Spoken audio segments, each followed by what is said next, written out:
Okay, I think we can get this meeting started. Call the meeting to order.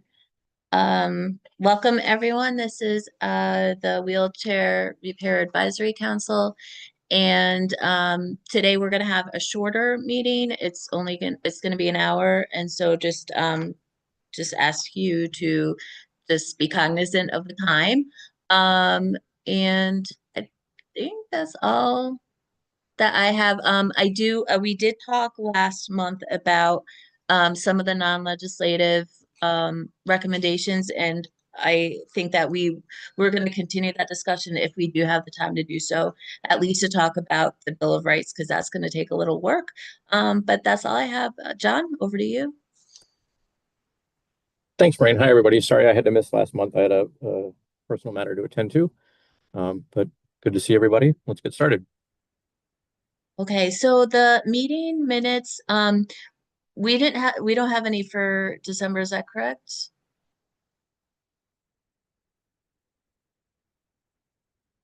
Yes, those have not been completed Okay, yet, but we all do right. have for last month. Okay. Also, I want to take a minute to welcome back Rebecca, who Yeah, is online. I just saw that she's on here. Yes, Mhm. please. Yeah, so welcome back, Rebecca, the best assistant clerk ever. Yes. Mhm. Welcome. We're very, very happy to have you back. And I'm sure that both of you are really busy with sessions, so I appreciate your making yourselves available for our council meeting. Thanks, Uh, everyone. oh, go ahead. My pleasure. Okay. Okay. So do I have a motion to approve the minutes for January?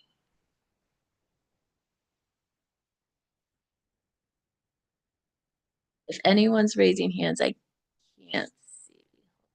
Motion approved. Okay, second?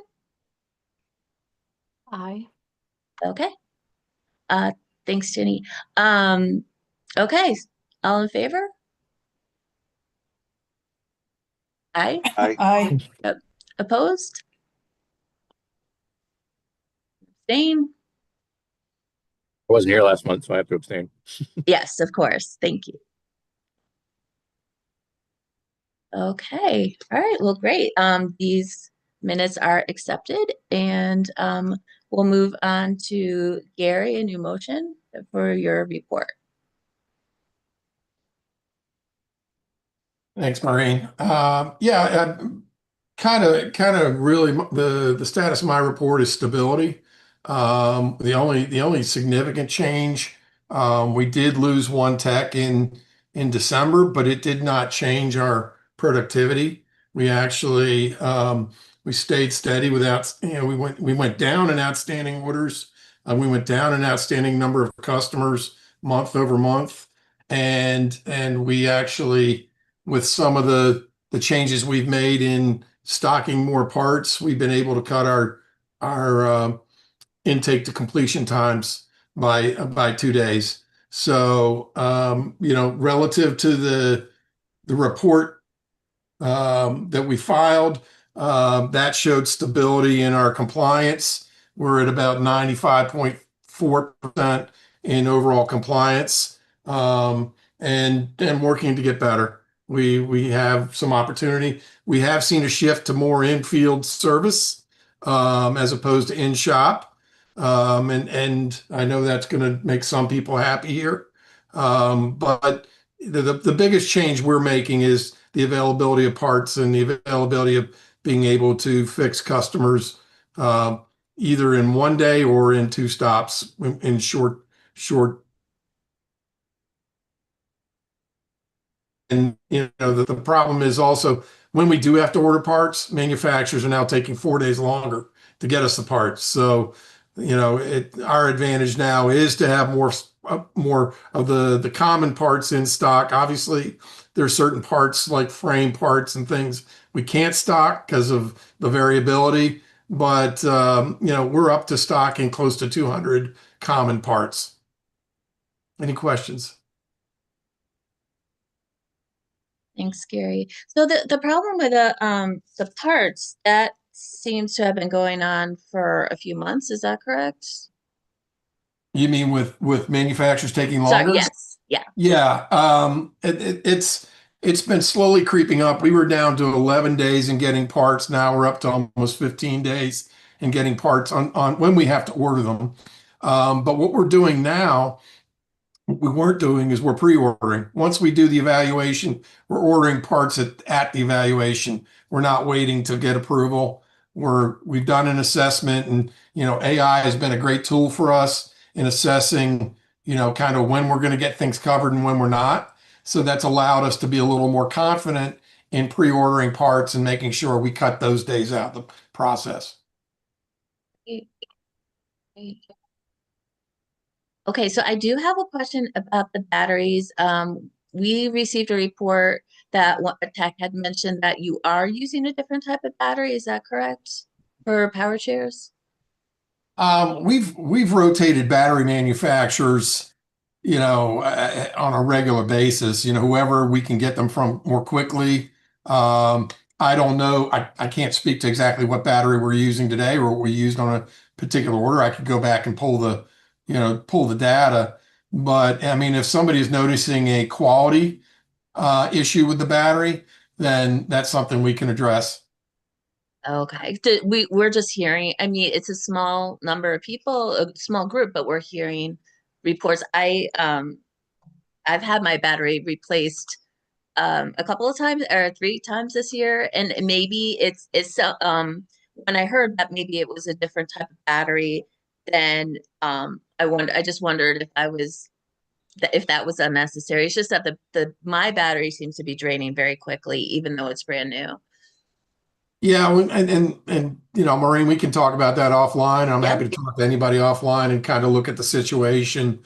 Um, we should not be seeing any change in quality of the battery. If we are, that's something we need to address because we make sure that the batteries we buy, regardless of who we buy them from, meet the same specs. And so, I'll be happy to look into that. Right, great. I'll put it together who the Sure. people are, and we'll take it from there. Sure. Okay. So uh, and Sheldon sent out an email. He is not able to attend the meeting today. And he did have a couple of questions for both of you. Let me see. And if any of the other advocates, if you could just look over the email too and make sure I don't. Okay, so he's asking about 97% compliance. He just wants to make sure that's correct. That is correct. Okay. And you have 8 FTE employees, and you have the same number of repairs, but you have you have the same number of repairs as NSM. You have half the number of employees. So how did you manage to comply with the 10 business day requirement with only half the staff? That's It's look. I'm not going to continue to answer the staffing question. It's semantics.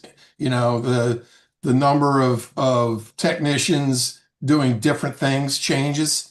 We have continued to improve our completion times and our service times with maintaining the staff that we maintain. So I don't see any need to continue to discuss the staffing.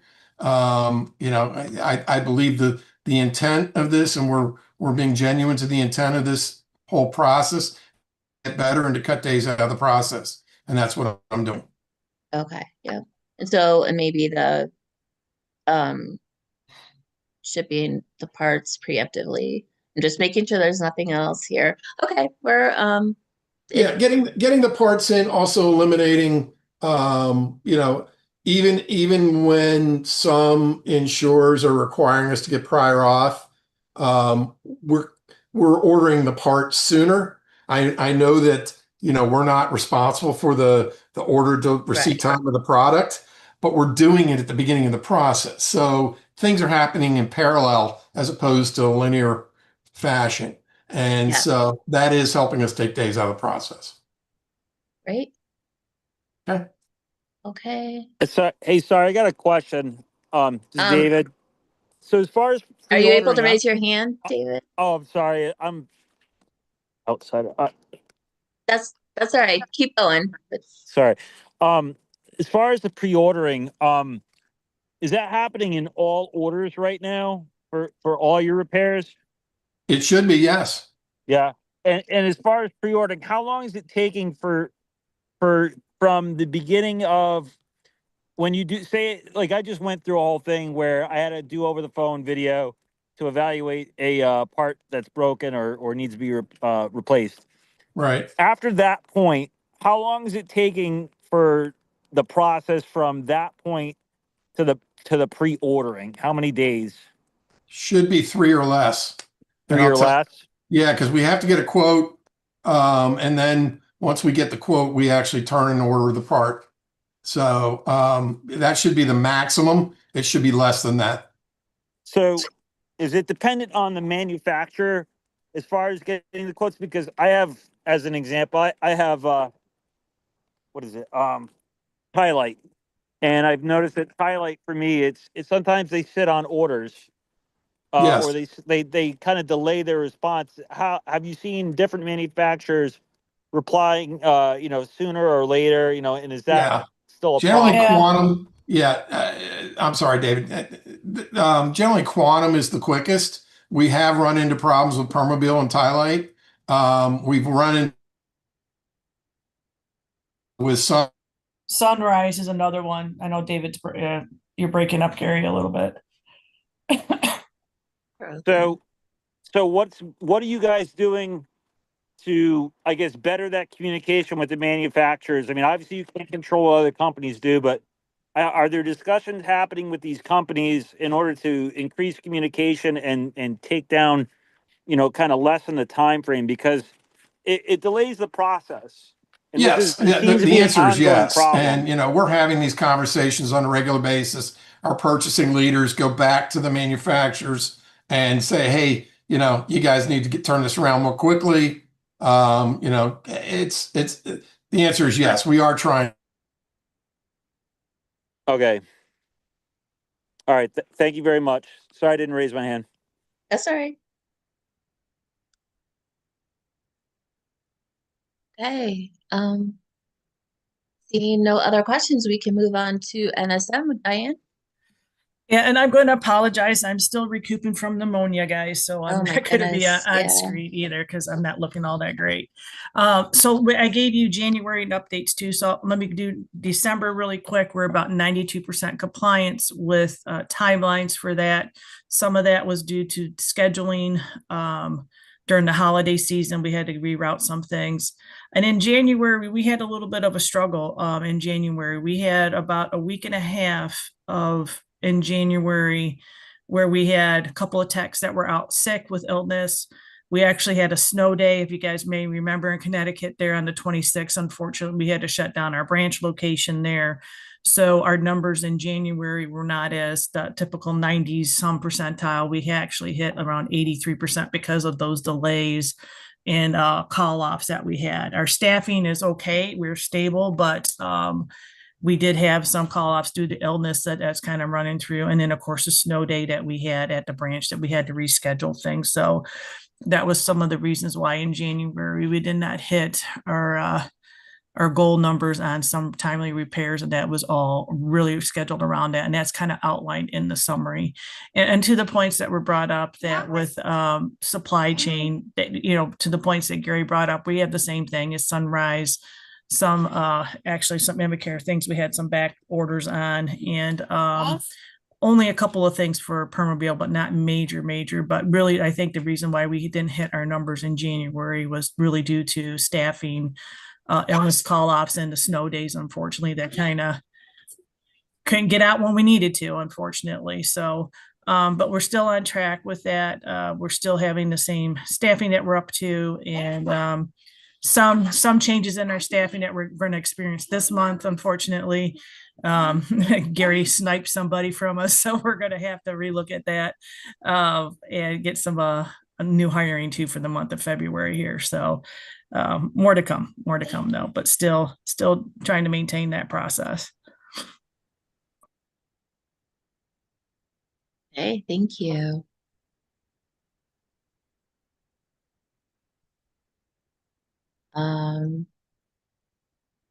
Gary just said his internet's going in and out. So you did answer Sheldon's question, which is good. Just about what the difference was last month. I think we're good. I do have a question. We are not sure how we're gonna do with legislation, if we're gonna have any this session, but I just wanted to ask if this does come up, the question about preventive maintenance. I know I've asked you, Diane, and you said you didn't really have any information, but just anecdotally, both you, Diane and Gary, what is your impression of, or which states, I forget which states have preventive Yeah, maintenance? Because so New you York, have New York and Massachusetts are doing preventative maintenance, and are also allowing power backup chair repairs to be maintained, which is great for loaners and those of you guys who have the Group 3 complex chairs for specialty seats and backs. If you have another chair that's been replaced, it's great to maintain, so that way you never are hard down, as we like to say. The challenge has been, though, even New York just started that last month, and the MCOs are supposed to be doing the same thing. The managed care organizations are supposed to be starting that next month. Massachusetts has had the preventive maintenance in place for the past year. The challenge has always typically been is being able to maintain the repairs on top of doing preventive maintenance, right? Because it's a challenge for us to go out, and ideally what we're trying to do, Maureen, in those other locations, at least that's what NSM is doing, is someone gets a new piece of equipment, we're automatically trying to schedule them 6 to 8 months out to come into the branch when their chair's still working and functioning, because you're out and about. Technically, you should be able to stop by and let's just do a preventive maintenance visit, right? We're trying to pre-schedule those ahead of time. So one, the person can plan it, because in Massachusetts, they do have transportation to our branches for repairs and preventive maintenance. So you're allowed to access that. So you can schedule it way ahead of time and run your work life schedule while your chair is still functional to get those maintenance checks done. So those are some of the things that we're working and trying to set up. It's the same model we're probably going to do too in New York. New York's even bigger and more complex territory to figure out, but those are some of the things that are currently happening right now. Have we gotten as many as we'd like? No, of course not, because there's just too many repairs to get done on a regular day-to-day basis to maintain that. So some of those things that is being worked right now. And again, it's really going to be more of a cooperation between the client and us. More likely those ones we really want to focus towards the branch visits, just because it's easier to double check everything there and your chair's functioning before it goes down, right? That's the intent. So that's what we're trying to work on, and trying to build up some policies around that and share that with the plans in those respective states, how we're going to try to implement that. okay. Thank I you. don't know if Gary has anything to add his side. Too. So part of that, at least in Massachusetts, the success is also because there's transportation provided to the shop. Yes. Yep. Okay. Yep. Yeah. All They've right. been covering it. They've been covering the paratransit to our branches for repairs and stuff for the past over a year now. Great. Okay. Where did Gary go?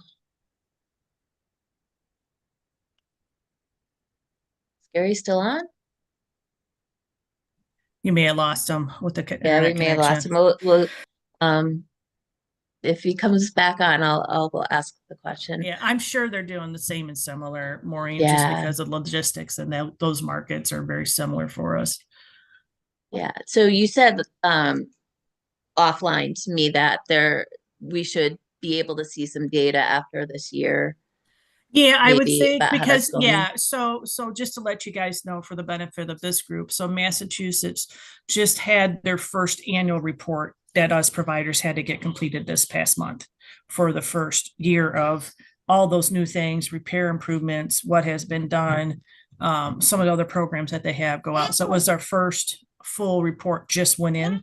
And of course, a lot of it wasn't implemented because of the challenges for recording and that. Like for us, all the different background stuff on it, it took a while to get configured with the plans and the insurances to program it correctly. So there was delays in that first rollout. So really the program probably didn't take off itself until really second, third quarter of last year, and into the new year. So you're probably got really 6 to 8 good months right now of actual program integrity that started. So I anticipate 26 to start really seeing it ramp up and some of those things go in place. So I was think we had a meeting with Mass Health last week, just with the first initial report reviewing stuff with them for us as a provider. I know they're doing it with all the other providers in the state and how that program is running. So I think it'll be a good sample once they get all their data together to start seeing what that is as a sidebar for you all to look at. Great. Right. Are there any other questions for Diane?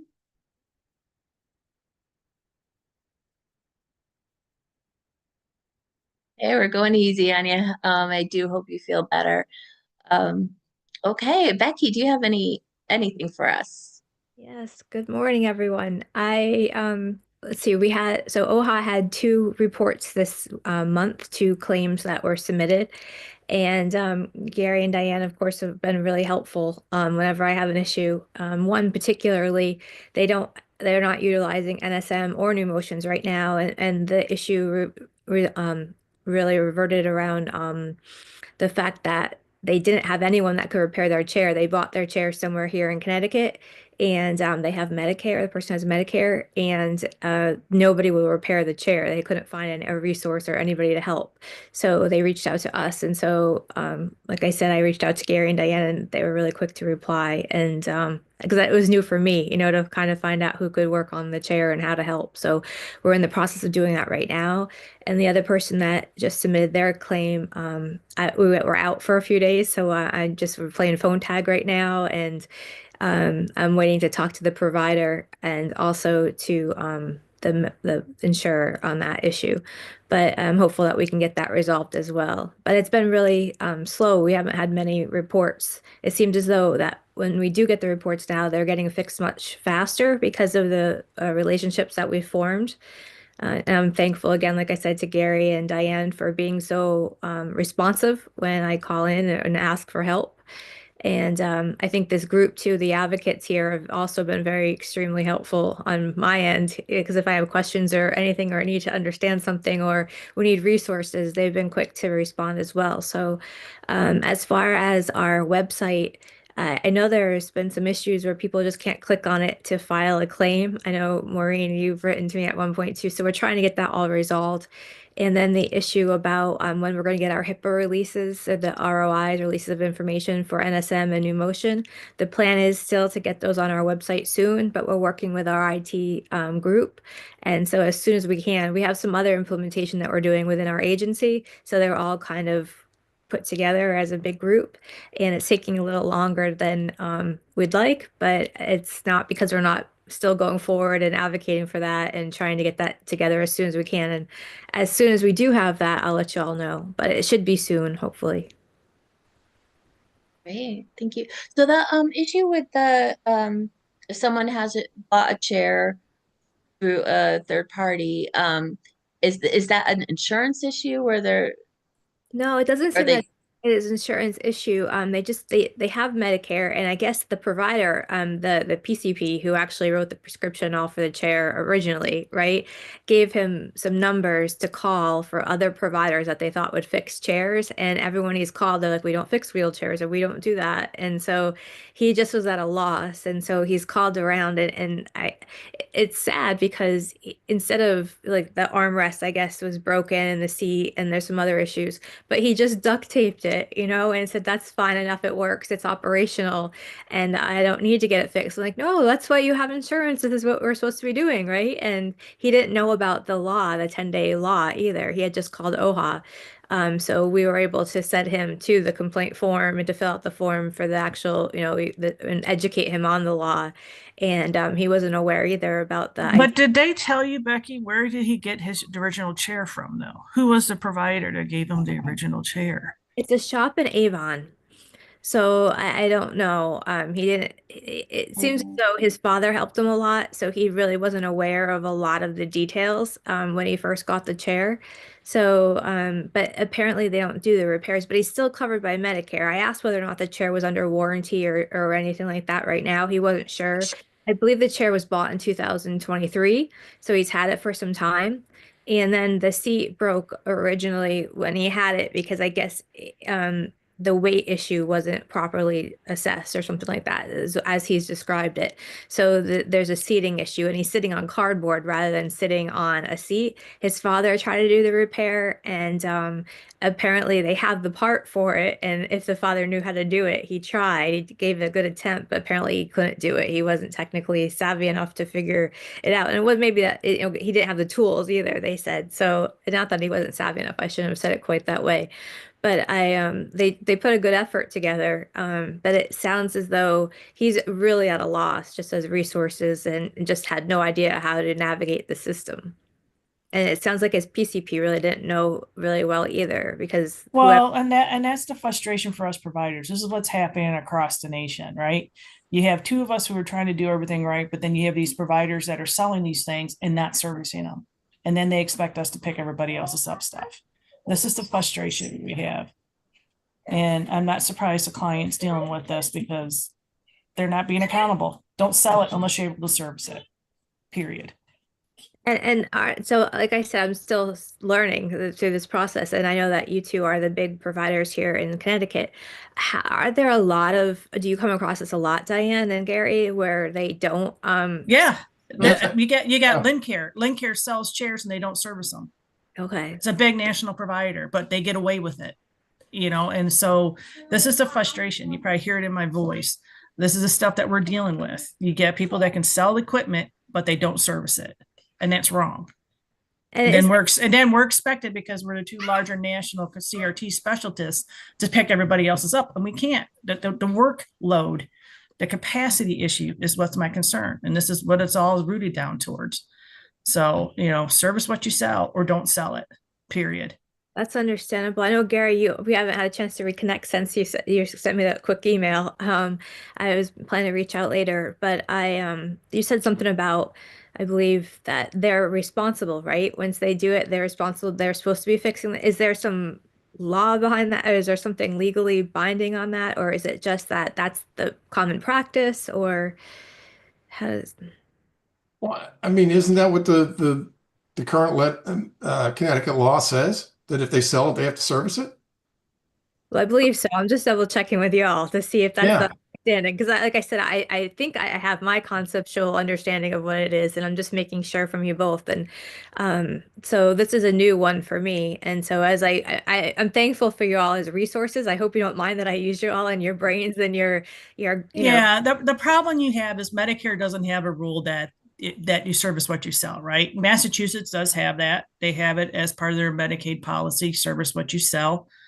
I do not believe, maybe Jenny can answer this one for us, but doesn't necessarily state that in the manual policy. Although our bill is saying you must do it and repair it in a certain timeline, but it does not state in the Connecticut bill that we just did, service what you sell, right? These are things that we're bringing up as an industry to say, if you're selling it, you got to be willing to service it and maintain it during that 5-year useful life, right? That's what they're supposed to be doing. That's what it's meant to be used. But again, people are getting away without doing it, and they're looking to us to do everybody else's fixes. And we do as much as we can, but it's a challenge. I stand corrected. I thought the current bill, the bill that got passed a couple years ago, I thought it did state that, but I'm wrong. So, but that would be it. I know it, and I need to double check the resident code of standard or code of ethics, but I do believe there is something in the NARTS and the the RESNA standards that says that people have to service what they sell. I'll double check that. Right. But then the problem you guys also need to understand too is if it's covered by the insurance plan, with the exception of Medicare and Medicaid, right? Anybody pretty much is willing provider to do it. If you sell it, you can service it. But sometimes in other states, not so much for you guys in Connecticut, some insurance plans, if the provider's not enrolled with them or credentialed or contracted, they won't let them. They'll make you go to a different provider that's in network too. So you deal with those also. Sure. And so those are the things that we're all dealing with. But when it comes to a government account client, service what you sold, people, because they're all set up for it. All right. Well, I appreciate that background and information. It's very helpful for me. So thank you. Ginny, did you want to weigh in on that? Yeah, I just wanted to say that Connecticut doesn't have that in the policy that says you have to service what you sell. No, no. Thank you. And I guess I could say that we used to have a vendor out in the Litchfield area, and they stopped providing wheelchairs, customized wheelchairs. But the reason is that they could not keep up with the amount of repairs required, and that's why they got out of that business. And how recent was that? That was several years ago. Okay. Several years ago. Okay, David. Hey, doing this different topic, but has to do with repair. Recently, it came up that some people that require PCAs to get in and out of their chairs, and when it comes to getting the wheelchair techs out to their homes to do the repair, they have to get in and out of their chair, but they require the help of the PCA. But because of the process of getting a 4-hour window the night prior, and then having like maybe a 20 or 30-minute window, kind of notice prior to the tech showing up, it's created challenges for people who require help to get in and out of their chairs. What are the two companies doing to work with people that require assistance, because the techs don't help people in and out of their chairs? So what are you guys doing to help people that require that to kind of coordinate better? Because we're hearing that it's still kind of an issue. Okay, For so bo- before we answer that, I just want to make sure we didn't have further questions for Becky. Sorry. Sorry. Okay. There's Okay, go questions ahead. for both companies. Yeah, I mean, I can answer pretty simply. I mean, it's an insurance issue with us. We are not insured to assist with transfers. No, I know that. Yeah. And we are not, I can tell you, we don't have an active program in progress to address that right now. So is there some better way to, I guess, coordinate with the people that that require, PCAs, to like maybe just get a better indication of when the tech is going to get there, or to get more notice so that they can have someone ready, so that everyone can get, because it holds your people up and it delays the repair, and it just, it's not good for anybody. But if we can increase communication, I think it just makes things better for everyone. That's my point. And so I just like, it's just something I think can be David, worked on. do you typically, when we're scheduling those things, you're typically, and the clients, I'm assuming, are saying, I have to have my primary caregiver here with me during that visit. Are you guys communicating that back? Because if we're not necessarily going to ask that question up front to schedule, we're just going to try to get you scheduled in that. So, I mean, that's something I can always take back and say, are we asking that question to make sure we coordinate the time window, like you're going to get a time window. But again, that time window is this best guess depending on the person before you. If something runs over and the repair takes longer, it pushes things back. I mean, that life happens. So we always try to give the best windows we can for that going out, and depending on the territory and the logistics around that. But are you being asked, just curious, like if you call us, are we asking if you need a PCP there at that same time?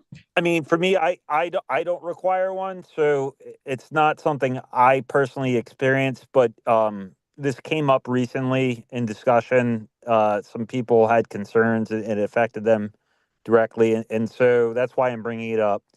So if it's happening to someone, if I'm hearing stories, it's probably happening to multiple people, and I just think it's an opportunity to look at an issue and try to figure out a way to just make it better for everybody.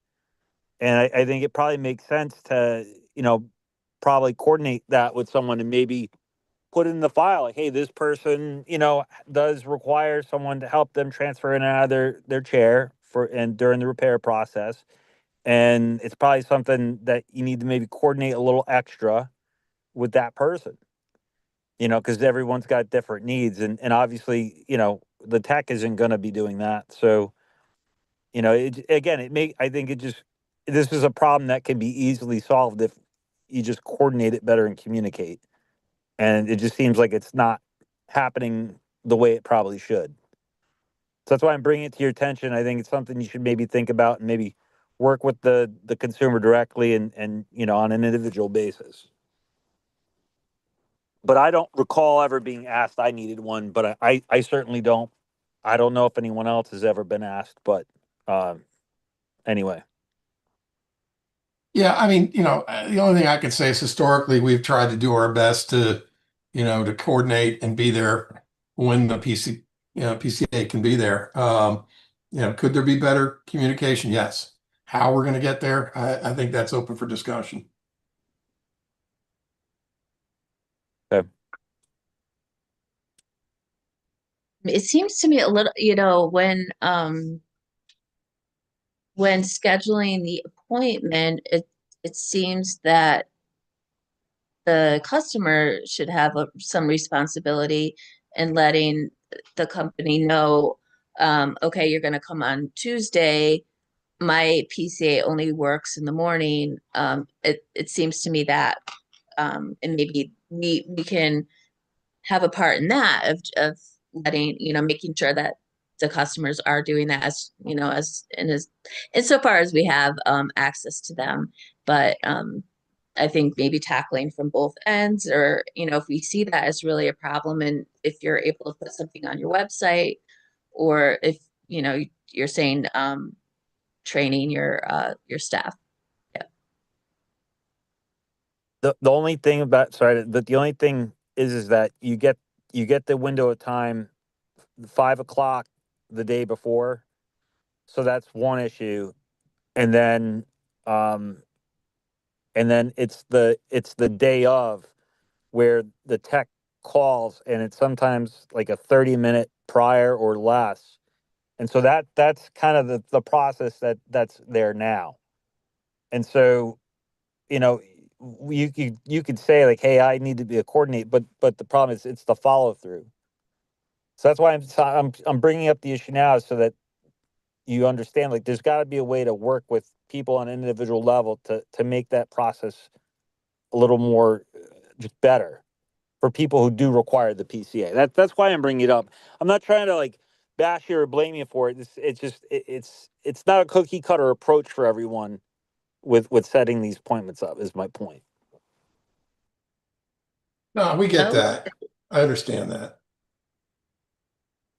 Right, Joe?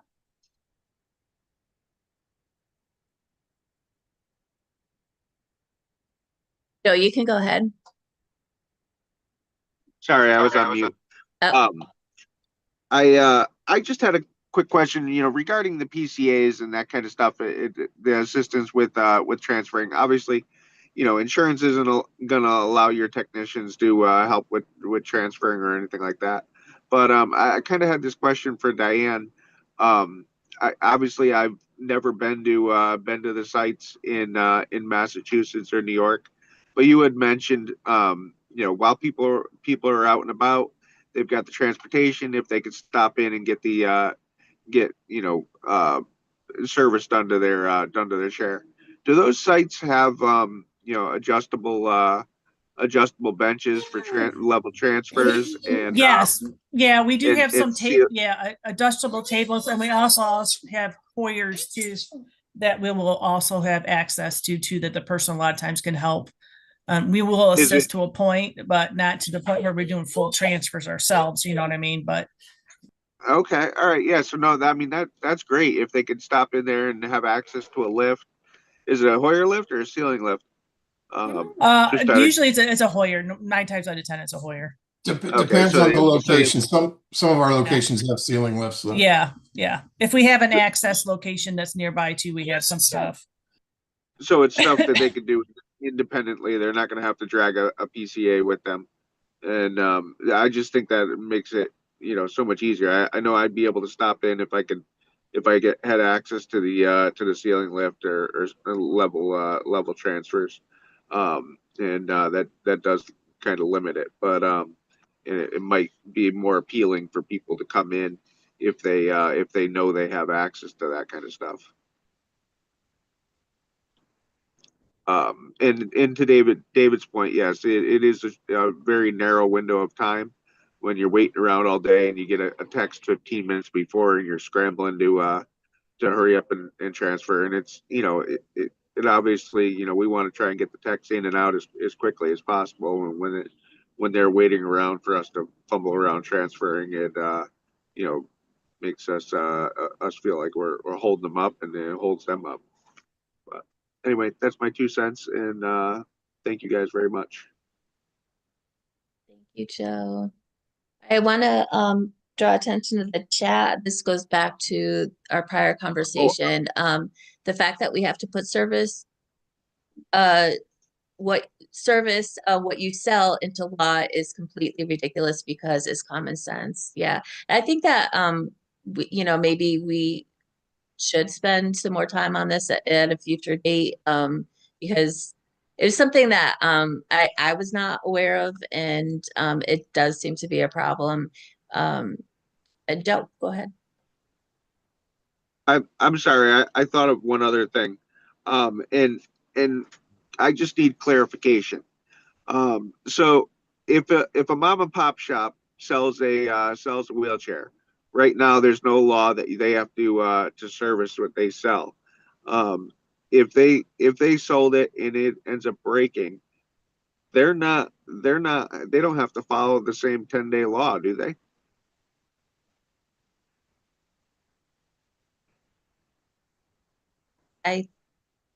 If they repair chairs, they would have to. Yeah, I would say that the law applies to anyone who repairs chairs. So if they don't repair chairs, but they sell chairs, are there companies that just sell the chairs and don't repair them?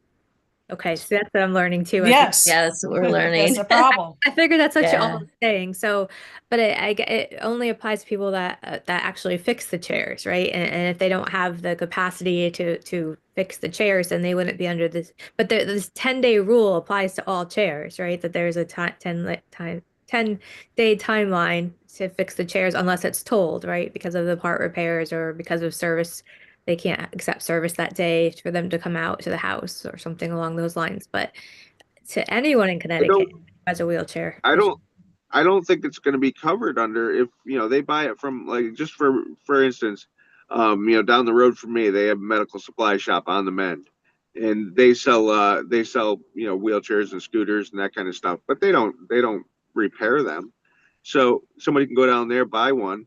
If the thing breaks, they're not going to be covered under a 10-day rule because they don't have anybody that's going to fix it. Am I correct with that, Diane? Correct. That is correct. Yes. Okay, so Yeah. when you have someone like this person that called OHA, so what's the solution there? So well, that's what I was trying to reach out to find out this week. Oh, So that's what my first thing was to reach out to Diane and Gary to find out what their understanding was of what the process is, because this is the first time it's come about where they haven't been affiliated with one of the companies. There was one that was out of New Hampshire that I had that was kind of an obscure case where it was a really exotic chair and it was 4-wheel drive and it was a pretty cool chair that went out into the mountains and did all this like truck work and things like that. But I was able to coordinate with that provider and we were able to talk. But it was a specific provider that actually sold the chairs and repaired the chairs. So it was a little different. This is the first time I've ever had a call where the person doesn't actually repair chairs or anything. So this is, like I said, this is my first kind of a case of first impression for me. I'm sure it's come up before, but I don't know if Adam dealt with it in the past. But as far as myself, this is the first time it has come about. So I'm just trying to learn the procedures, and I know like there's little shops that sell like manual chairs and things like that. But do they sell the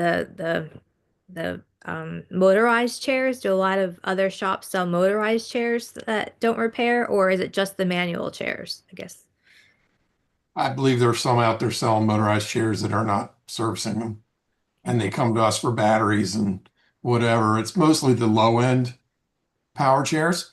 But you know, unfortunately that's what's out there, and it's that's why we stopped during COVID taking customers that weren't ours because it was taking up our resources, and so we have opened it back up. We will take them, but a lot of times we have to find out if the chair was actually paid for before we can get paid for the repair.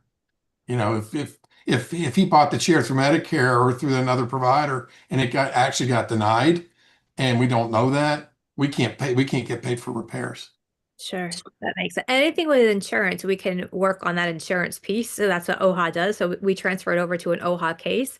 So this one was assigned to me sort of as a wheelchair repair OHA case to kind of find out, is it an insurance issue? Is it, an actual wheelchair repair complaint? But they decided to send it to me anyway, just in case it was a wheelchair 10-day repair rule too. So we're kind of looking at all aspects of that too, Gary. And it does sound like the Medicare issue, it was covered. He said it was transferred. The way he described it, it is transferred to his ownership. So I don't know, is that something that is a procedural type thing too, that do they pay out for so long and then it gets transferred over to you, or is it owned by? Yeah, once you get DME order, it's done. Once it's done, either done with a rental or they did as a purchase up front. It's their own chair. Yeah, And they're usually under yeah, if it's under warranty the first year or so, and then it's reverts over to ownership.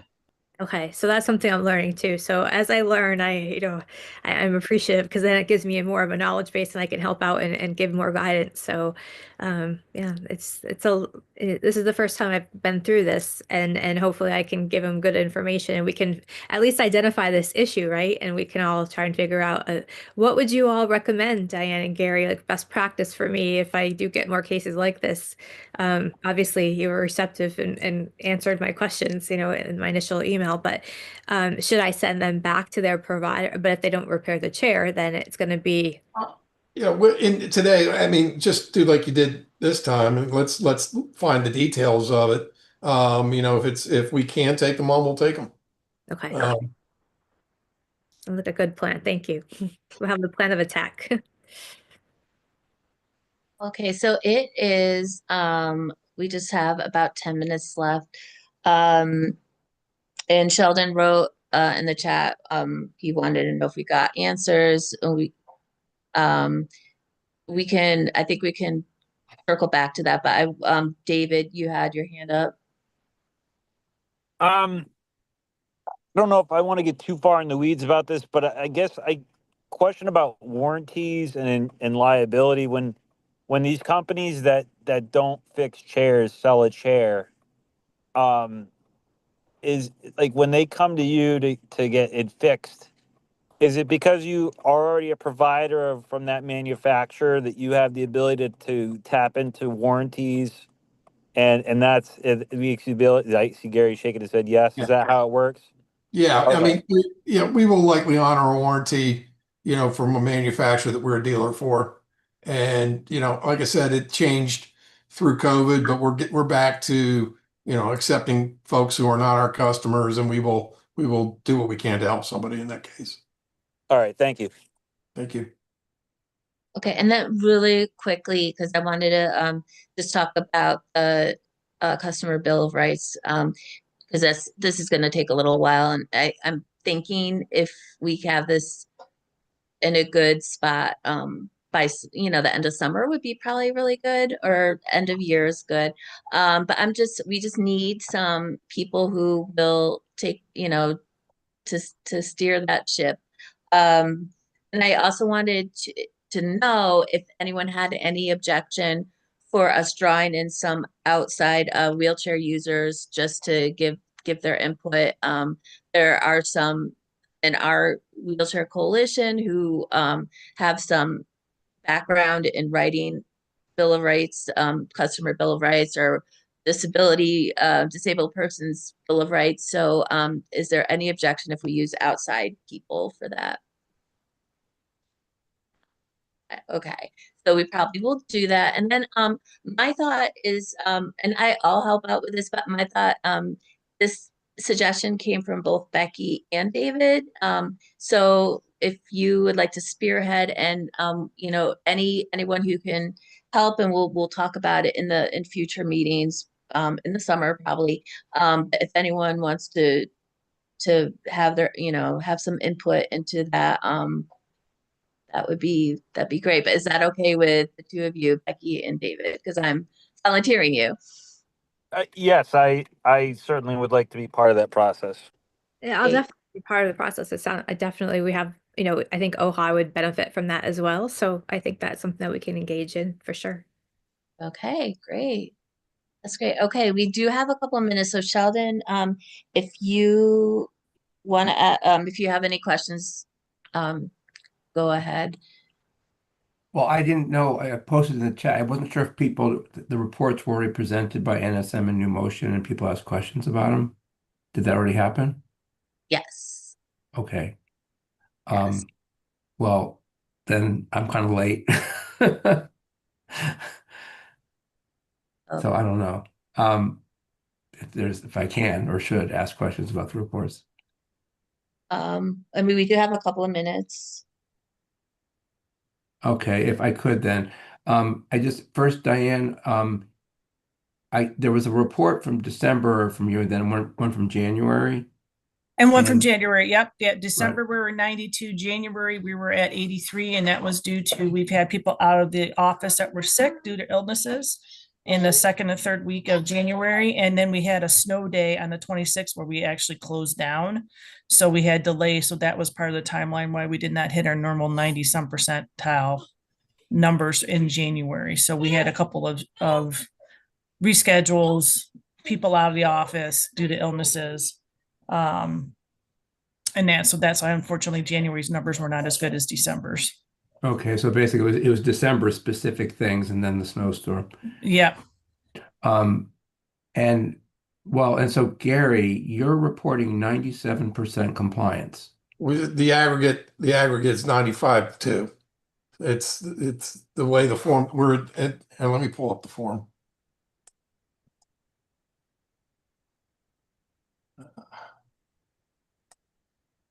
Hopefully I can do this without losing my internet. I'm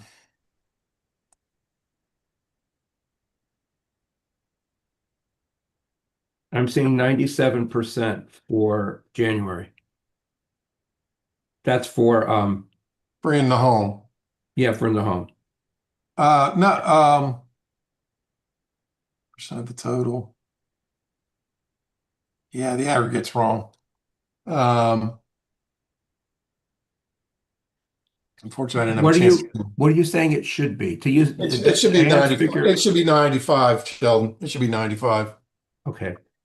So even 95, you know, I'll acknowledge that that's pretty good.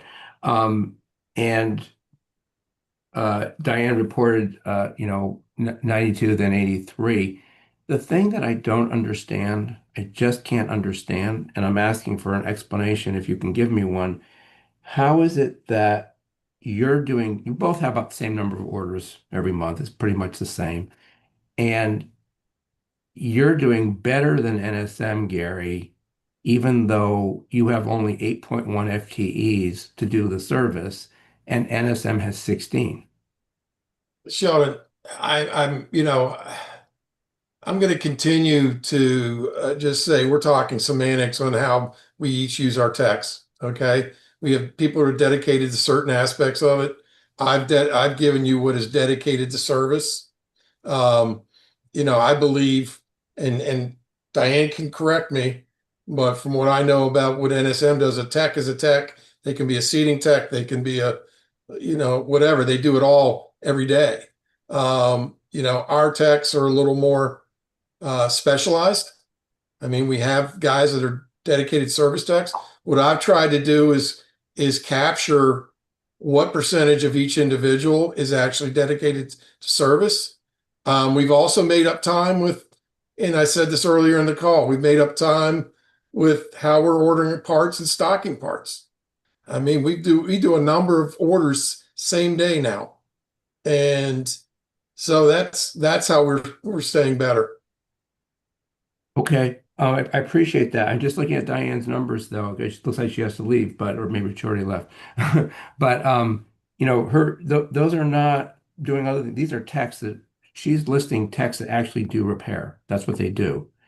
And I appreciate that work you did to identify the FTEs actually doing the repair work. We do appreciate that very much.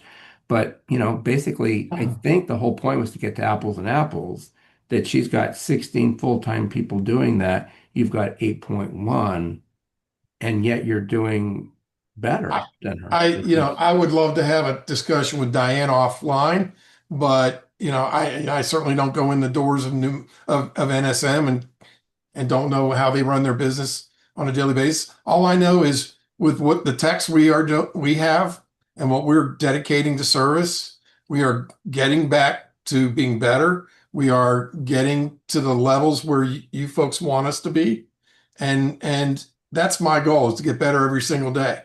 And so I can only tell you what I do and how I do it. And I can't speak for Diane. And frankly, with the number of days we've taken out of the process, I don't see the need to add more techs. Okay. Would you be willing to provide redacted data? I mean, you've given this the aggregate and you said it's the 97% is wrong, it's building 95%. But in any I'm event, providing what I will provide. I'm providing what I will provide. what I'm asking, can I finish the question? Yeah, I'm sorry. I apologize. The question is, would you be willing to provide redacted underlying data so we could just confirm that the not 97, 95%, that the figure is accurate by looking at no names, no personally identifying information, that we could just go through it ourselves and confirm that the 95% is accurate? No, I'm not providing that data. I don't need to provide that data.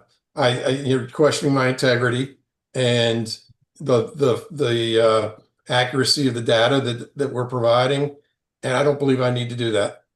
I'm just Okay, asking I if you have to jump in would. because it's 12 Yeah. o'clock.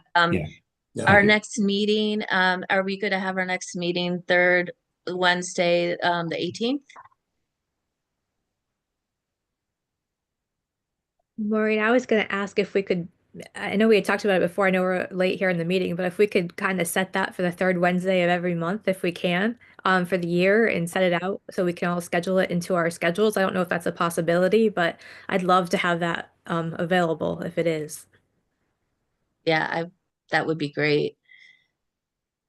Brian? Scheduling allowing, I'm doing my best. Okay, all right. So 18th, March 18th is the third Wednesday. Thank you so much. Motion to adjourn. Okay, second, Bye. all in favor? Aye. Opposed? All right.